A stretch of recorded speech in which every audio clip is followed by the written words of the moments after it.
It's Mock Draft Monday, and the Chiefs are pulling out all the stops to get what they need for the 2023 season and beyond. Today on Locked On Chiefs.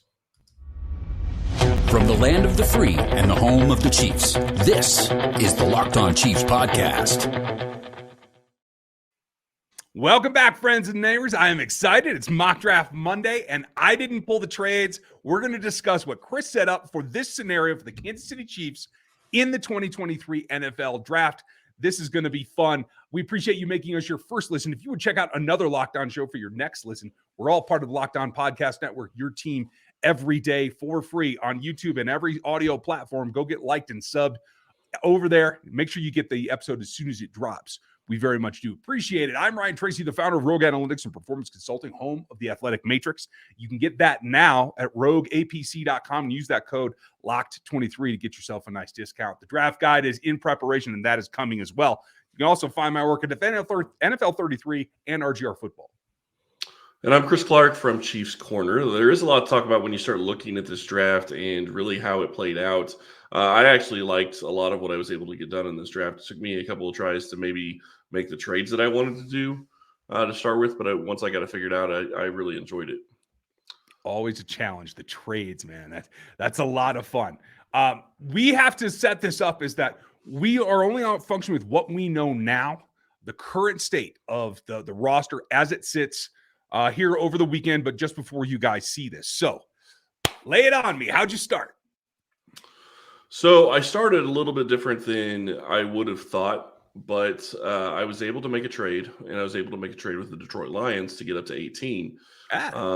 One of the things that I thought was very important when you were doing this is looking at positional value. If you're going to trade up, you're going to go for a premium type of position.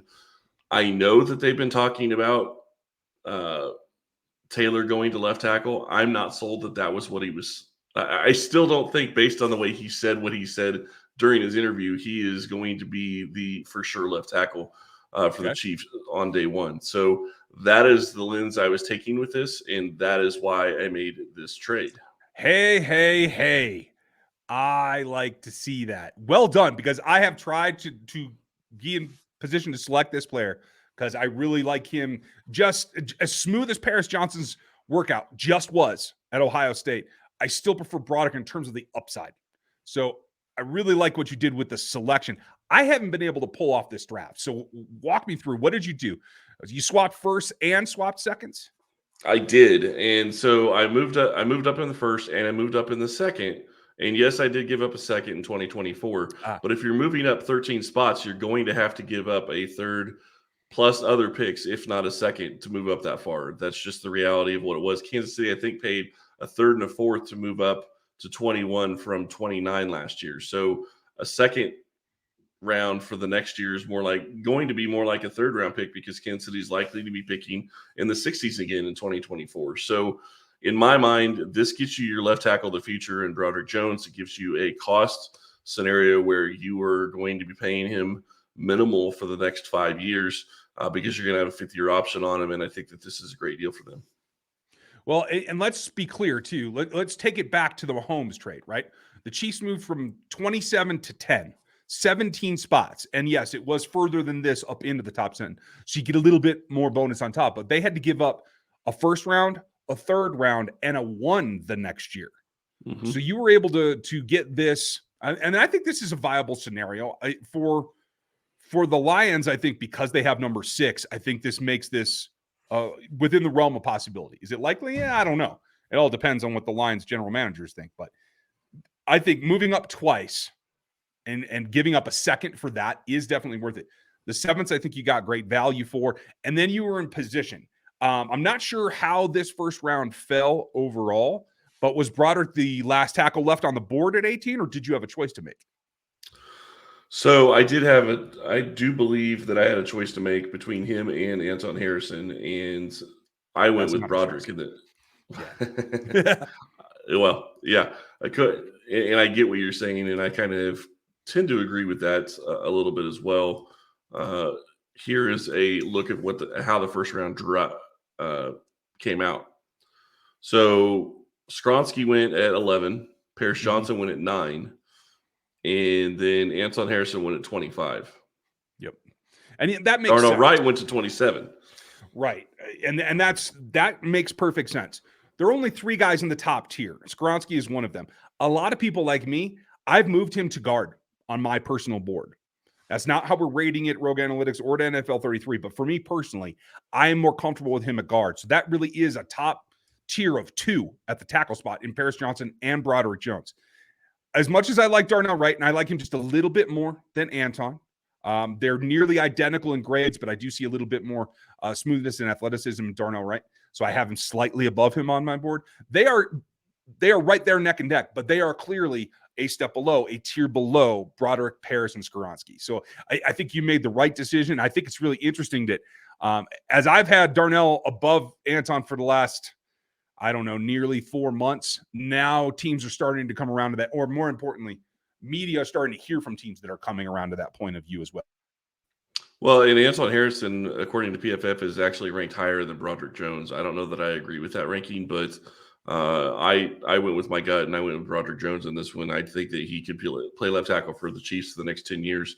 And like I said, the biggest thing here and the reason I made this trade is because there's extreme value having your left tackle on a rookie contract for a very long time. And it balances out the money you had to give to Jawan Taylor. Yep. Whether that had ended up being 2 years ago, if it ended up being Trent Williams, if it this season ended up being a trade for Tunsil, if it ended up Orlando coming back, it was all going to be somewhere around that 18 plus per annum, right? Yeah, and when you're sitting here looking at this, if you get Broderick Jones to be a top 15 tackle this season, you have one of the best offensive lines in the NFL, if not close to one of the best the best offensive line in the NFL. If he gets to top 10 by next year, I think you could be looking at the top offensive line in the NFL with Jawan Taylor at right tackle. Well, and then you're also, it's all well and good paying 2 elite tackles when you're talking about 45 million per year to have a tackle tandem is one thing. Having the rookie be part of it makes that half. You're talking 23, 24 at max for your tackle tandem, and that's attainable, especially when you have Tooney already on there, drawing a pretty hefty salary, and you have Creed and Trey coming down the line here. Yep. And that's definitely something you have to take into account is Creed and Trey are going to be coming right behind. Yeah. And that's the part of team building that always has me the most fascinated and is always the trickiest. I think there were some interesting selections here that you could have made. A couple of other guys on the board. I'm glad you went the way that you went. I'm really happy with that, folks. Let us know what you think in the comments and in the reviews on Spotify and on Apple. When we get back, we're going to go through what happened next in this scenario.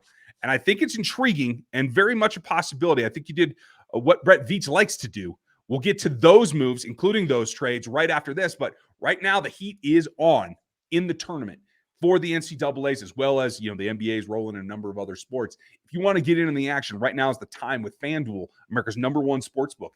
Right now, they're giving new customers the deal, a no-sweat first bet with up to $1,000 bonus dollars back in bonus bets on your account if your first bet doesn't win. All you got to do is go to FanDuel.com /lockedon and get into the action. Sign up today for that no-sweat first bet. Then you can wager on everything that you want, whether it's trays in the tournament, offensive boards, who actually cuts down the nets, whatever you're looking for. You can roll that up if you need to into a parlay as well. Maybe even make your payout bigger. The app is safe, secure, and easy to use and makes your life easy. So don't miss your shot at a no-sweat first bet with up to $1,000 in bonus bets when you join FanDuel today. Just go to FanDuel.com /lockedon and sign up. Make every moment more with FanDuel. I want to make every moment more in the draft. So just before you go to the other screen, I just do want to point out that had this not worked out, if Broderick had not been available, and like you said, he was the last of the top tier tackles. If he hadn't been available, you had Jordan Addison there, you had Brian Branch there, #1s on my board at their respective positions, although I think there's going to be a change on the wide receiver board. Stay tuned for that, folks. Deion Banks is a really interesting corner. Obviously, the Chiefs have a ton of talent, so probably wasn't going there too. Folks are going to be intrigued by the fact that Zay Flowers was there. A lot of folks like his fit in Kansas City. I do as well. I just don't have him as a first-round talent at this point. So, interesting breakdown. Where did you go after the first round?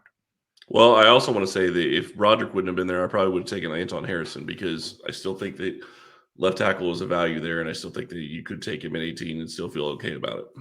Okay.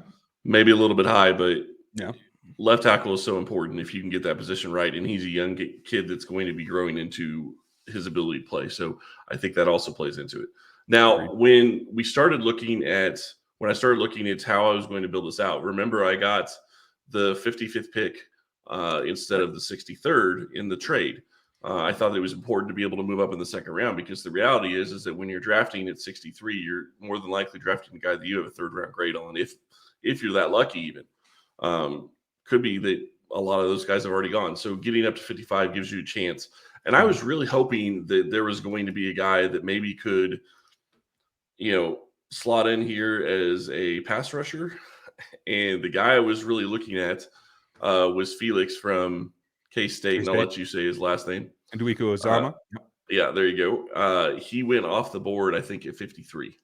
Oh, that's terrible. See, and that's the dangerous part of making a trade. Just like in the first, if you had gone off and Broderick wasn't there, you're kind of stuck, right? And then maybe you try to trade back, maybe you don't. So what did you end up doing there when Felix goes off the board 2 picks before yours?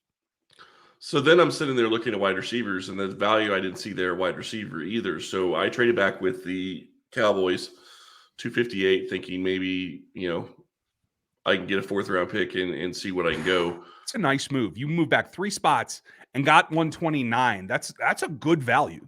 Yeah, it was. And it didn't get me still where I wanted to be. So I moved down even further, and I went to 66. Now, this one was a little bit different. I didn't really want to go down that far. Mm-hmm. But, it ended up working out for me. I didn't feel too horrible about it. So at that point, I took Cedric Tillman. Okay. Wait, that's with pick 73. How'd you get to 73? There must have been another pick in there that it doesn't show. Oh, roll down one more. I think I get it. Oh, there you go. You did one more trade. You went from 66 down to 73. You picked up 104 and gave up 166. Again, a nice, 62. That's nearly 2 full rounds of moving up one of your picks. I like that. Again, compressing. If you have to trade out, compress into those middle rounds in between 80 and 120. I like it. And now you're getting to where you have so many picks in the top 100 almost. You're 104, 105, but you're still really close to being in the top 100. Right. And I think there's a lot of value usually in that draft, because that's where you're usually wanting to get is into those top 100 players. So, and that's what's really interesting about those two as well, is those are just outside the comp picks. Those are the top of the 4th round, right? So as the board resets, you can then re-strategize on day 3 of what's left. And being at the top of that round actually lets you, I think, go get the guys that you want. Even though you lost a 5th, you moved up, whatever, you have more control at that point. Well, and I wouldn't put it past Kansas City looking at this situation and going, okay, we're at 104 and 105, and taking one of those picks, packaging with a 5th or 6th, and seeing if you can move up a couple of spots to go get a guy if you think he's not going to be there at the end of day 3. Or sorry, at the end of day 2. I like it. Okay, so overall, love the Tillman. Sorry, at the end of round 2. I apologize. Not day 2. Not day 2. Yeah, because day 2 is round 3. So. I do the same thing. I like the Tillman pick. I like Perry as well. They're a little bit different player. I think both of them could come in and play a role different, but at least aligned with what MVS does in terms of being the bigger body type guy. I like them both. Tillman had a less productive last season because of some injuries. So I think the medicals are fine there, but you got to make sure that you're happy there.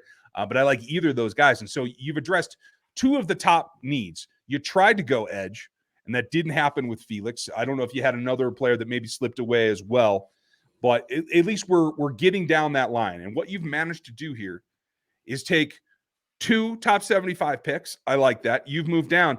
And now if I read it right, you have created 2. No, we still have a 3rd rounder coming at 95. And you have 1, 2, 3, 4, 5 picks in the 4th round now. The top of the rest of the guys, the developmental guys. I like what you did there. So tell me what we did in the 3rd round, and then we're going to get into day 3. So at that point, I'm still looking at edge rushers. And I didn't like Henry. I could have taken Henry, obviously, at 55. Didn't like him there. Sure. Didn't like him at 63 or 66. And I just didn't think that the value was there. So I traded down and was able to get Henry at 95, which as an edge rusher, he gives you an opportunity of another guy could step in and start. And I think that's a good value there. Yeah, KJ is a toolsy guy. He's got all the things you need to be successful in the league. He just hasn't put it all together. He is just slightly older. I want to say he's going to be 22, maybe approaching 23. But he's been a leader on that Clemson defense. I know they've had a struggle the last couple of seasons since Trevor Lawrence left. That's not on the defense. But this is one of the other guys I like to call them. There's a couple of tackles in Wanya Morris, as well as another tackle that plays opposite the star. That's Warren McClendon. You're going to hear me talk about him on day 3 coming up, if not today, in the next time I do a mock draft. And KJ's the guy that plays opposite Miles Murphy. And so you don't get the flash because everybody's focused on Murphy. I do think there's upside here. I like what you did here. That is a quality pick. And the other thing that I really liked about this is this gives you the 3 top positions that we feel like Kansas City is needed to address or needs to address going into this draft: tackle, wide receiver, and edge. And you can make arguments that you could have gone different directions with all different of those positionals, but you fill 3 of your biggest holes in this draft. So that's what I liked about it. I agree. I think that's a good start. And like I said, you've set up day 3 to be incredible, folks. We're going to look at what the 4th round is because the Chiefs own about, 30% of it right now in this scenario. We're going to get to the 4th round of this mock draft right after this. All right. I like it. You have maneuvered the Chiefs to have a ton of quality picks here at the top of day 3. And honestly, for a Super Bowl roster, if you address the gaping holes, the big things that you have to have that for the future, not necessarily this season. I know many who feels the edge role for now, but you got to have a path forward. Now you can take the best players that you feel have a chance to develop into guys that can contribute. And that's where we move on to in the 4th round. Where did you go? So in the 4th round, I went with Carl Brooks from Bowling Green. The Phenom. Very popular guy. Not super huge. I want to say he came in at 6'0", if I remember correctly. I don't know. I'll pull that number up here in a second. But he is an undersized, much like is the trend this year with Tommy Adewale, with Kalijah Kancey, guys that are undersized but penetrating pass rushers. Gives you the pass rush. Now, he's aligned on the edge. He's not explosive enough to play edge in the league. He will come inside on pass rush downs. I nearly guarantee it. They might try it from time to time because he's got the experience level. That might be a preseason experiment. But he's definitely got upside in helping specifically on passing downs. And I like what you did there. Was there a decision to be made there? Because you had back and forth here at 104 and 105. I didn't really find any big positions. And from what I'm finding, he's listed at 6'4", 303. So. Carl? Yep. Well, I'm going to have to go back and double check that. I thought he came in at 6'02" and 3. But hey, I can never be certain. There's too many numbers floating around.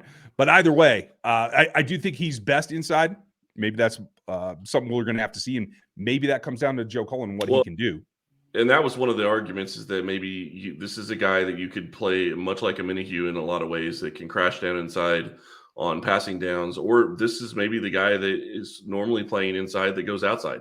I mean, you're going to have some of those guys. This gives you another guy that you can throw in the rotation to give you some kind of pass rush. It may not be the best, but it gives you more bodies that you can throw a pass rush and keeps them fresher, which I think is important. Yeah, for sure. I like that concept and getting in there. Let's see. That was at 104. Okay, so now we come back to 105. These are picks, what, 6 and 7? Yeah, I think that's right. Of the 4th round? Okay. No, wait. So it'd have to be more than that. It's even higher than that. So these are right at the top of day 2. I'm sorry, day 3 in round 4. Okay, correct. So where'd you go right after Carl? More defensive line. Okay. So you're filling in the defensive line. Give Chris as much help as you can. Some with bodies, some not. So what attracted you to Kobe? I think he fits what Kansas City wants to do. And I think that when you look at what they've added, so they brought back Derek Nottie. They also brought back 2 guys that have basically been practice squad players in the past couple of years. And so I don't really think they have that great depth at defensive tackle. By going Carl Brooks and Kobe Turner, you add depth to that line and you give them the ability to have guys that can step in and give you good snaps, which is what you're going to need. And it gives you youth at that position. And quite frankly, I like Derek Nottie. I like what he's been able to do. I'm glad that he's been here. But if one of those guys pushes him out, I don't feel horrible about it. Yeah, I can understand that. I mean, that would be well earned. A guy that's been in the league and been competent. If he gets past that means that player that passes him has a significant upside right in front of him right now. So I think you're in a good position there. 6'3", 288 for Turner. I think that really fits what Kansas City is going to be looking for.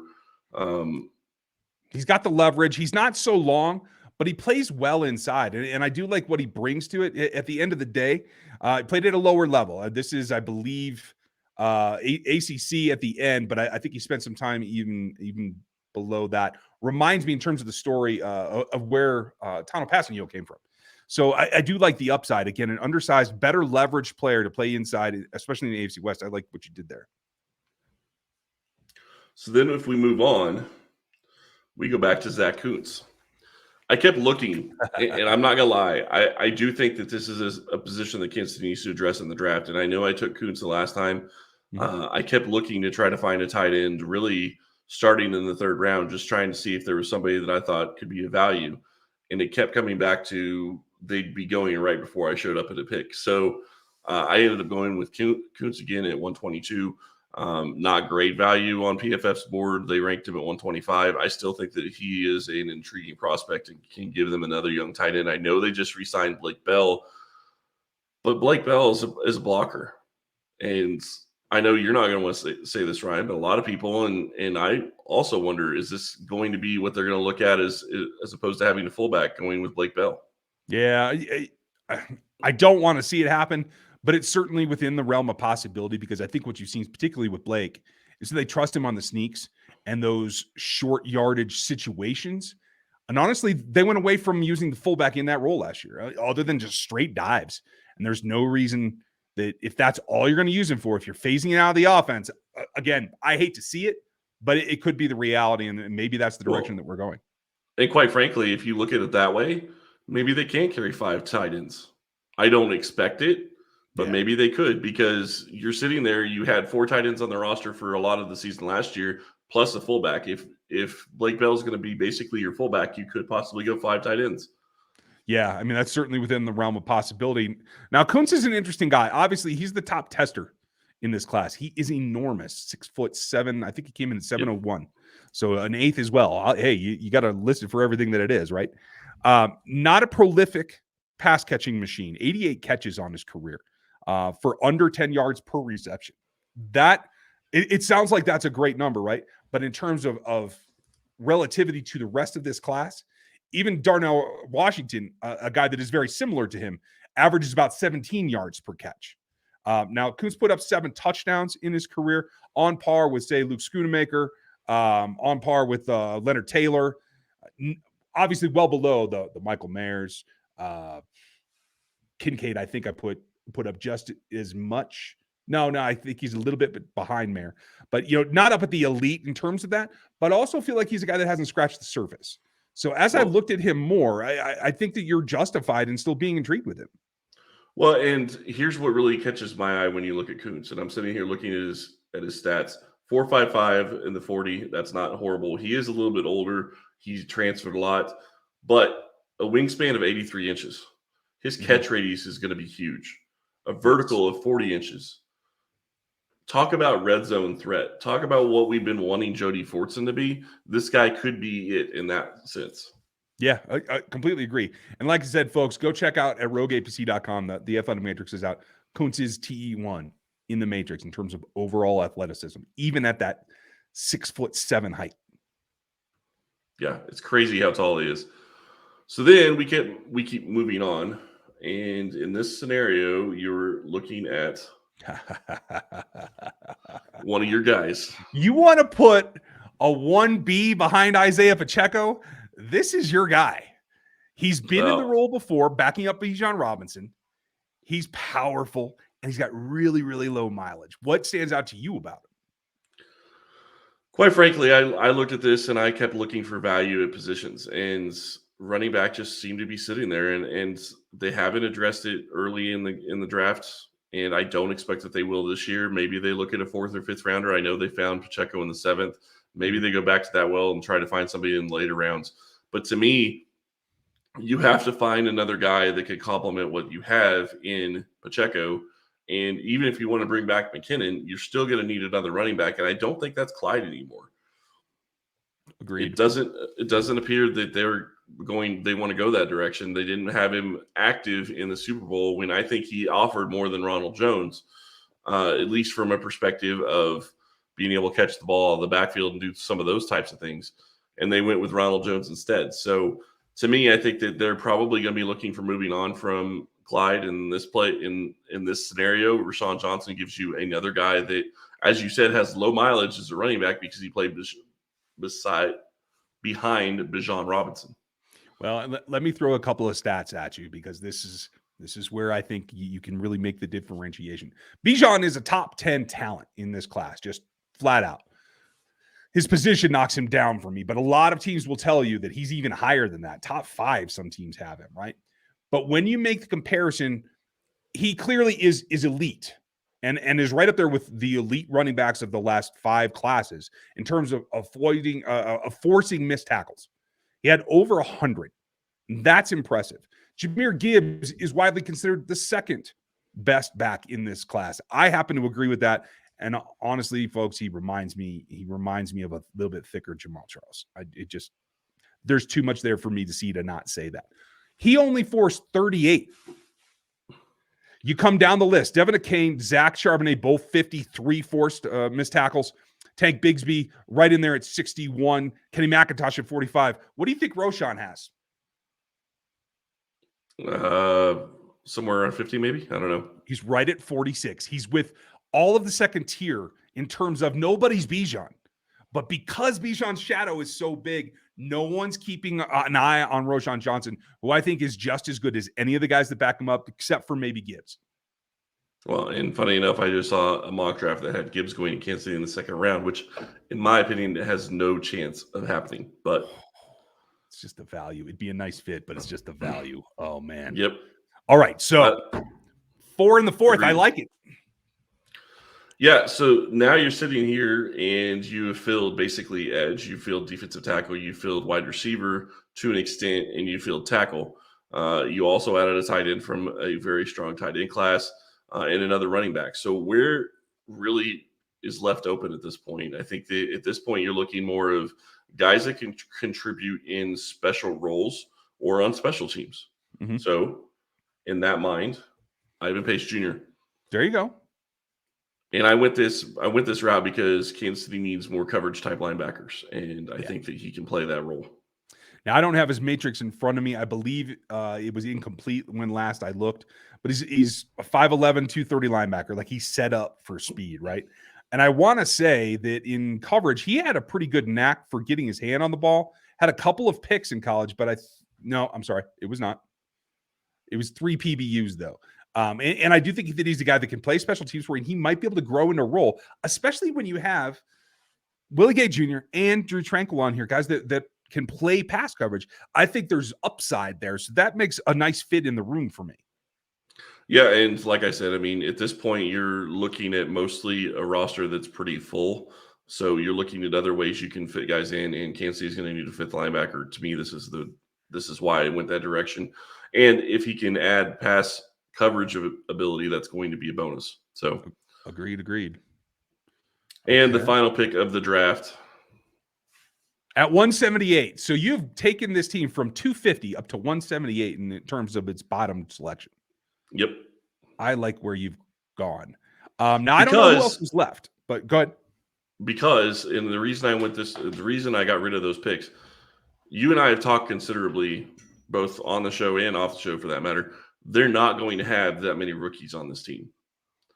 Unless they're replacing veterans that they already have that they like, and they get amazing values, they're not going to have that many rookies. So to me, you're going to need to continue to get higher rated prospects, and giving up some of your later round picks and some of those numbered selections for higher quality players is what you need to do.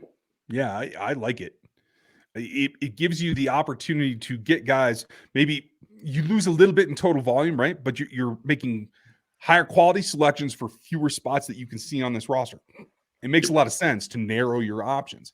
Now, what took you to Jalen Moreno Cropper? What I like Cropper, played at Fresno State with Jake Haener, for those who don't know. Another undersized, I think he weighed in at like 177. 6-foot guy, but was really the focus of their offense in terms of the passing game. What made you like him? I just looked at wide receiver, and I think it's a position that they could double dip in. And this is kind of where I focused. 5'11", 172, 4'4", 40 is not horrible. Nope. Obviously, it's not a burner like 4'3" or 4'2" like Tyreek Hill or McCole Hardman, but still pretty good. To me, you start looking at different things when you start looking at these guys, and I think even if he isn't able to step in and be a starter this year, which I don't think that you're really even probably looking at Tillman being a full-time starter this year. Maybe he can be a guy in 3 years that could develop into somebody, but he's also going to give you speed and ability to play special teams, which is going to be necessary at the wide receiver position. They have to be guys that can play teams. Absolutely. I like what you did. And when you look at his actual dispersion of where he made yardage, put up just under 1,100 yards this last season, right? 275 of them. So, 27-ish, 25% of them were deep yards, 20-plus yard routes. Gotta love that, right? In terms of what he did in the slot, he put in at 242, so another quarter of it.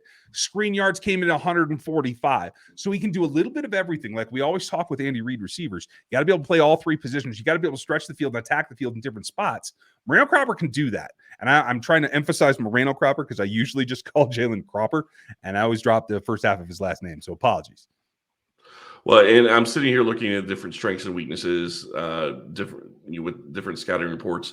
But one of the things that I really liked about Moreno Cropper is snatches the ball out of the air, which means he goes and gets it. How many times have we seen wide receivers in Kansas City wait for the ball to get to them? Yeah. That's a big problem.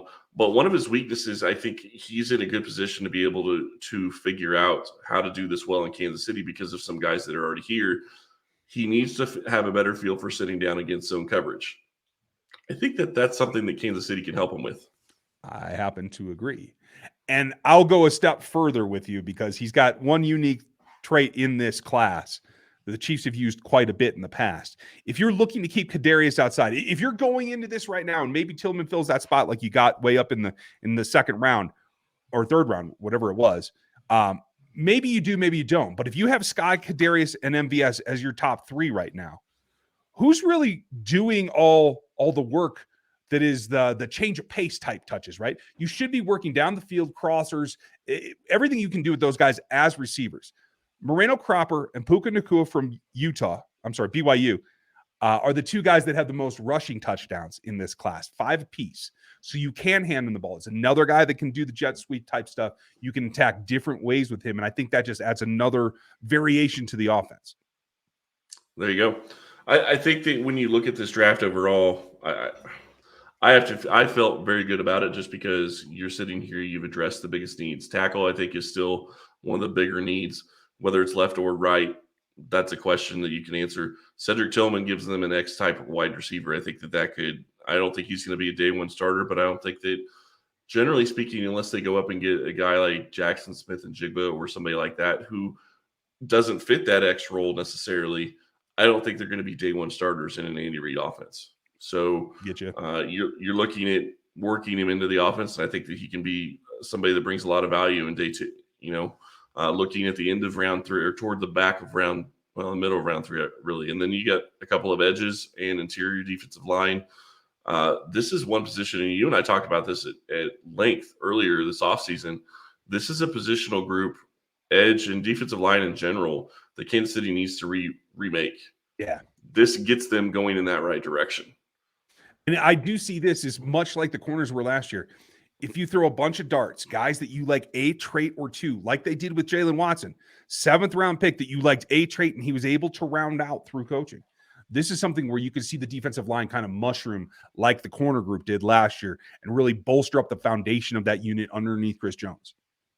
Well, and the bigger thing that I really like about this is that you're in a situation where you have a Minihu for the next 2 years. You have Karlaftis for the next 4. And if you bring in KJ Henry in the 3rd round, you've got him for 4 years. If he's able to develop into a decent pass rusher, you're in a great situation there.